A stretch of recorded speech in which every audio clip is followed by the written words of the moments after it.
ஆமென். ஹalleluya. நான் பயப்படேன்னு சொல்ல பாருங்க. இந்த விசுவாசத்துக்கு எதிரியே இந்த பயம்தான்.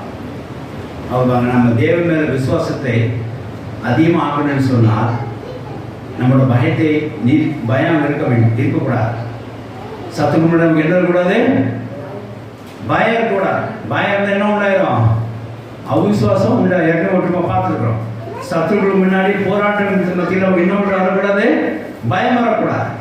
பயம் வந்தால் அவிசுவாசம் வந்து அவிசுவாசம் வந்தால் வாக்குறுதி விலகி போயிடும். ஆகையினால நான் பயப்பட மாட்டேங்கிறேன். ஏன் பயப்பட மாட்டேன்னு சொன்னாரு? திமுக சொன்னாரா? ஏன் முன்னோட்டு என்ன இப்படிதான் பேசுறாங்க, எல்லாம் ரசிக்க முடியாது பேசுறாங்க.